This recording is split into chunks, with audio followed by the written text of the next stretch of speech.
Hey everyone, it's Mark and Ellie Baldwin with Sunways. This week on the blog, we are talking about scams, specifically senior scams. This blog was actually written by Kathleen Housewort, who currently chairs the Sarasota Community Alliance, the subcommittee on aging. Currently, there are over 50 million Americans 65 or older, and most of them are home alone during the day, and they're prime targets for scammers and businesses that are not in it for the right reasons, so to speak. It has been reported that adults over the age of 65 lose over $2.9 billion in scams annually. And so studies suggest that 1 in 10 older adults have been victim of a financial scam or exploitation. So it's a problem, and as caregivers and loved ones, it's really up to us to be keeping an eye out and educating our seniors, and so that's what this blog post is all about. So we're going to go over some top tips on ways to be protecting our loved ones against those senior scams. Yeah, absolutely. Be alert. Obviously, get caller ID. Don't answer any calls from numbers you don't recognize, but also you got to be aware that there's new technology out there that allows scanners to clone phone numbers, so it actually appears it's coming from someone in a number that you are familiar with. So be alert, get caller ID. Yeah, super important. Also, ask for written material. So if it's a legitimate organization, they have information to back up what they're asking for. And so asking for that written material to be sent over email or via snail mail even, if they're not willing to do that, then that's a red flag, a major one. So just ask for that written material. And just remember, guys, no legitimate deal is urgent. If the caller wants you to give her credit card number or cash up front, tells you the deal will expire, etc., immediately get off the phone. Huge red flag. Yep, absolutely. Next up is get confirmation.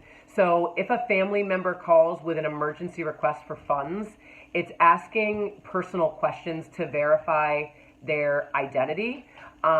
We've even gotten some examples of people saying, hey, I'm calling from jail, your son is in jail and we need to bail him out. If you're not actually able to speak to that loved one to get confirmation or ask personal questions to confirm that it's a real situation, abort mission. It is a scam. Okay, so get confirmation. Absolutely. And then moving on to emails. Don't open any email from a person or vendor you don't know, ever. Even if they have a catchy subject line, which they will, your order shipped or your prize is waiting. That's just a way to get you to click on it.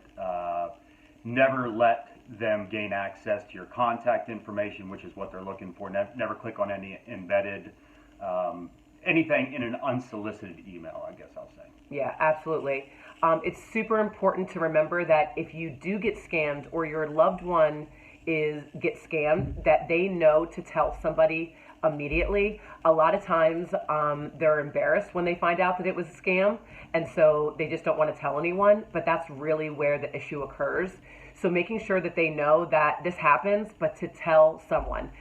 Start with the police, that's the first place to go. But also next, making sure that you're calling the bank or credit card companies, if that was involved at all, to make sure that they are aware and to be putting alerts for fraudulent activity going on. Get everything frozen immediately. Exactly. And lastly, there is an AARP Fraud Watch network that's a free hotline. We will put the phone number in the link to this so that you can access that or keep that safe. But there's volunteers there 24 hours a day that can advise on the best steps if there is something that happens, including what government agencies might be able to help, etc. So hopefully that helps. Please comment or reach out to us if you have any other ideas or experiences that we can be sharing with us, with the community, so that we're all helping each other to stay safe. Have a good rest of your week, and we'll see you soon.